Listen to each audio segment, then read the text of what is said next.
Oke, kamu harusnya di penjara 6 bulan, tapi karena ada bukti CCTV kamu di penjara 23 hari di Iya, Miss, keluar tanpa ditampung di CIC. Oke. Dan aku nggak deportasi.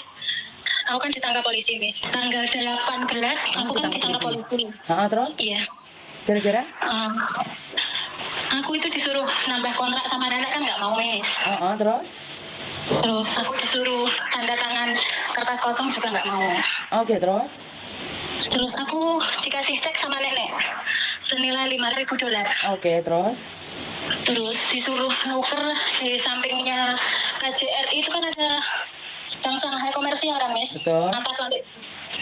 Nah, pas di depan KJRI itu kan ada ibu-ibu yang jualan itu, Miss. Aku tanya ke ibu-ibu, ini cek apa ya Bu, kok disuruh nukar?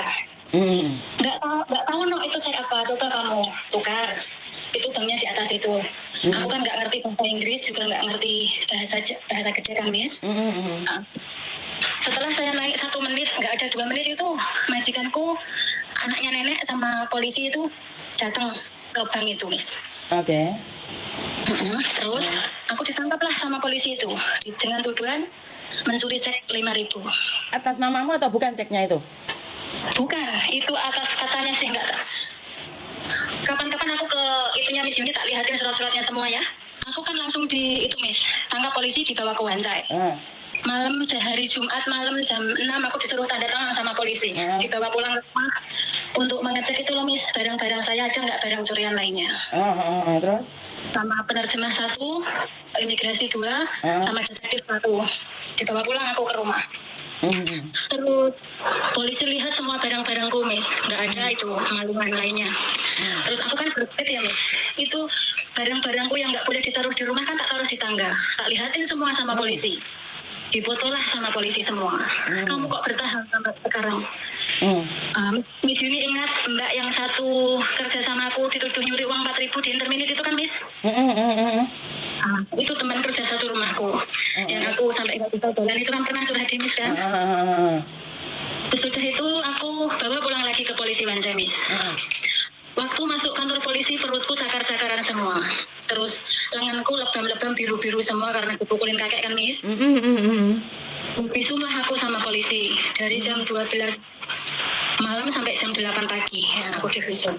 Habis visum kan, habis interview sama detektif ditulis semua, saya kan diperbolehkan telepon 1 orang. Saya mau telepon Bu Yuni, tapi yang angkat Koko. Koko ngomong, Mama nggak ada di sini. Apa yang saya harus bantu? Katanya Koko gitu. Ya udah kok, nanti aja. Hari Minggu Miss jam 10 aku telepon Koko. Hari Seninnya aku sidang Miss. Aku didampingi penerjemah Indonesia sama pengacara gratis. Terus? Aku disuruh mengakui itu pencurian. Aku kan nggak mau mengakui ya Miss. Kata penerjemah itu ngomong, kalau kamu nggak mengakui penjaramu 6 bulan. Tapi kalau kamu mengakui cuma 4 bulan. Saya nggak mau mengakui Miss. Pidanaku 6 bulan Miss, seharusnya. Penjara Lowo Miss. Selama 23 hari aku di sana. Keluargaku pada suruh, tetanggaku pada gosipin aku maling, pada gosipin ini itu. Teman-temanku semua orang PT nggak tahu apa yang aku rasakan kan Miss. Aku di penjara 23 hari Miss. Di Lowo itu banyak mbak-mbak Indonesia, 80% itu orang Indonesia semua. Terus setelah di Lowo saya nggak bisa jalan kakiku karena nggak bisa minum obat kan Miss. Rumah sakit di dalam penjara Lowo kan ada pabrik, ada rumah sakit, ada semua kan Miss, pabrik apapun ada. Aku di Romsen di situ nggak bisa. Terus aku dibawa ke rumah sakit luar, Elizabeth Satin Miss. Ternyata kakiku itu retak sudah. Terus hari Rabu tanggal 13 kemarin kan Miss, aku dipanggil sama polisi. Katanya kamu kan nomor ID saya kan Sesamia Pak Emcat dipanggil. Aku keluar Miss. Kamu besok keluar. Kan aku ngomong begini, pidana aku kan 6 bulan, kenapa saya sudah dikeluarkan? Katanya CCTV membuktikan kamu tidak bersalah. Kan kalau di penjara itu kan biasanya langsung ditampung di CIC, langsung deportasi kan ya Miss. Kalau orang Indonesia yang naik pesawat itu kan. Terus Terus aku keluar tuh ada 6 orang Indonesia pada di borgol semua, Miss. Aku diikutin sama orang Hongkong. Mbak, kamu bebas langsung loh. Nggak mungkin loh.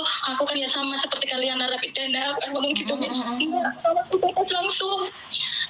Aku ternyata benar, Miss. Tanggal 14 aku tuh bebas langsung dikeluarin dari itu penjara pintu gerbang tuh. Aku sujud syukur, Miss. Di situ dikasih uang sama orang yang jemput anaknya, dikasih payung pas hujan, Miss. HP nggak bunyi. Aku dari penjara kan dapat gaji 240 berapa gitu ya, Miss. Kan aku kerja jahit di sana. Tak buat beli paketan, tak buat beli isi patadong kan, Miss. Terus aku menghubungi agent. Alhamdulillah agent membantu. Ini kan aku di boarding kan, Miss. Aku tadi baru dari labor membantu. Katanya tadi majikanku telepon, Miss. Bilang apa Kamu minta ganti rugi berapa? Aku ganti. Tapi kamu jangan laporkan saya ke polisi. Kan bukti-bukti semua penganiayaan dari awal datang sampai sekarang kan dibawa sama labor semua, Miss. Terus hari ini aku extend visa, alhamdulillah sudah. Terus besok aku disuruh ngambil itu, Miss, hasil ronsen sama hasil visum. Ya, hasil visum sama disuruh ke polisi. Terus disuruh lagi ke mana gitu, Miss. Tapi kan majikan ngajak jalan damai, tapi aku nggak mau, Miss. Pokoknya buat teman-teman suruh berhati-hati, kalau ada kayak gitu suruh berhati-hati ya, Miss. Jangan sembrono. Oke, artinya adalah kamu sebenarnya disuruh majikan untuk nyari cek, tapi setelah kamu ada di bank, malah kamu dituduh mencuri, bener nggak? Iya, Miss. Berarti Miss Yuni kan selalu bilang nih, kalau disuruh majikan berurusan dengan uang, cek atau dikasih apa-apa harus di video, bener nggak? Iya, Miss. Harus itu, Miss. Untung saya punya bukti CCTV, Miss. Kalau aku nggak punya bukti CCTV, aku 6 bulan di penjara, Miss. Oke, jadi sekarang nih ganti kamu yang menuntut majikan, bener nggak? Iya, Miss. Iya, aku menuntut majikan. Oke, dan bagaimana prosesnya dari labor sendiri mengatakan apa aja yang bisa kamu tuntut? Penganiayaan, terus penyembuhan kakiku kan retak tulangnya, Miss, harus diobati dulu. Terus tentang penganiayaan tadi dapat 561 berapa gitu, Miss. 561 ribu Iya. dolar, terus? Iya. Tapi semua uang segitu banyak itu nggak bisa membalas rasa maluku sama tetangga sama teman-teman, Miss. Nggak bisa membalas. Oke, sekarang Miss Yuni lagi live nih. Seandainya mereka ada di depanmu, kamu pengen ngomong apa, sayang? Andai kamu menjadi aku, bagaimana rasa hatimu? Bagaimana sebagai aku ini hidup kuat tanpa dukungan siapapun di sini, berdiri sendiri tanpa suami, tanpa keluarga.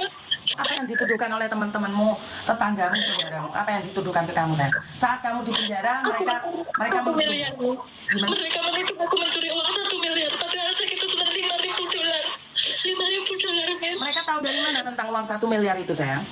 Marketing PT. Oke, bagaimana marketing PT bisa tahu kamu mencuri 1 miliar sementara dia nggak pernah komunikasi sama kamu? Bagaimana orang tahu menyebarkan fitnah di luar sana? Saya waktu ditangkap kan otomatis agent menghubungi PT kan, Miss, untuk menghubungi suamiku. Marketingnya itu kan mulutnya kayak gitu, tahu teman-temanku semua dikasih tahu, harusnya kan kalau ada kayak gitu ditutupin, belum tentu benar, belum tentu. Ya. Belum tentu yang saya lakukan itu benar-benar saya lakukan. Saya tidak pernah melakukan kayak gitu, Miss. Agent menyuruh mengasih tahu keluarga, tidak untuk memviralkan kepada teman-teman semua. Saya malu, Miss, kasihan suamiku. Nggak apa-apa, Dok. Nggak usah malu, nggak usah takut.